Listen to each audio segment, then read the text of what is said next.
तर इथे मी संध्याकाळच्या स्वयंपाकाला सुरुवात केली आहे. स्वयंपाकासाठी आज फक्त भाजी, चपाती आणि भात एवढंच बनवायचं होतं.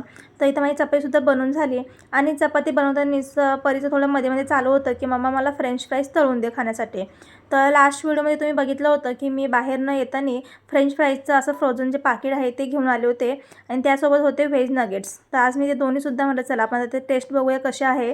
तर दोन्हीसुद्धा तळायला घेतलं आणि छान होते. तर ती टेस्ट सगळ्यांना आवडली.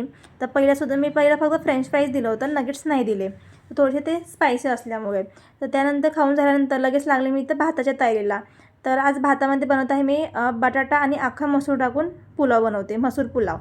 त्यामध्ये थोडासा बटाटासुद्धा टाकला आहे, कारण की मसूर नाही खात, पण बटाटा भातातलं काढून खाते त्यामुळे. तिथं परीसोबत मी गप्पा मारता इथे लगेच मी स्वयंपाकासुद्धा तयारी केली. भातालासुद्धा फोडणी देऊन घेतली आणि मला आज जायचं होतं राशन भरण्यासाठी, की संध्याकाळचं कसं होतं मम्मी वगैरे असतात परीला घ्यायला, घरी आलेले असतात. त्यामुळे मी शक्यतो संध्याकाळचीच बाहेर पडते काही सामान आणायचं असेल तर.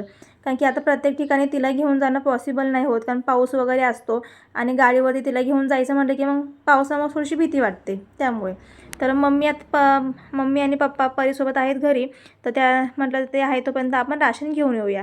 तर त्यानंतर माझा इथं भातसुद्धा रेडी झाला होता. मी त्या सगळ्यांना जेवायला दिलं आणि लगेच मी इथं घेतलं आहे सामानाची लिस्ट बनवायला. तर सामानाची लिस्ट बनवल्यामुळं काय होतं, की ज्या वस्तू आपल्याला आणायच्या असतात त्या आपण कधी-कधी काय होतं दुकानामध्ये गेलो ना, तर काही आपण जे लागत नाही ते सुद्धा घेऊन येतो आणि काही ज्या वस्तू लागतात त्या आपण विसरून येतो.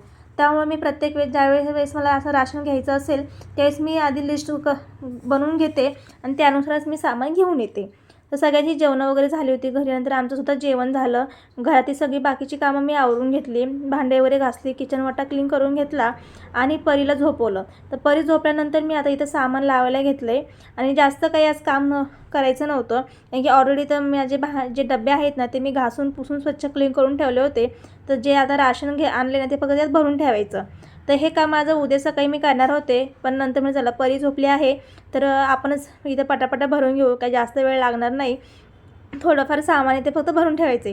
कारण परी असल्यासोबत मग ते काय होते, एखादी वस्तू त्यातली घेते आणि ती इकडे-तिकडे त्याला खेळायला सुरुवात करते. तर त्यामुळे म्हणलं चला परी झोपली तोपर्यंत माझं हे काम होऊन जाईल आणि उद्याचंसुद्धा माझं एक काम इथं पूर्ण होऊन जाते. त्यामुळे मी जे काही सामान आणलं होतं त्या लिस्टप्रमाणे सगळं आधी चेक केलं बरोबर आहे का नाही. कारण की मी त्यांच्याकडे लिस्ट दिली ना, तर सामान ते आपल्यासमोरच भरून देतात. फक्त नंतर ते घरी आणून देतात सामान. तर रात्रीचे 12:30 वाजले ते मला सामान लावता. चला इथंच मी माझा ब्लॉग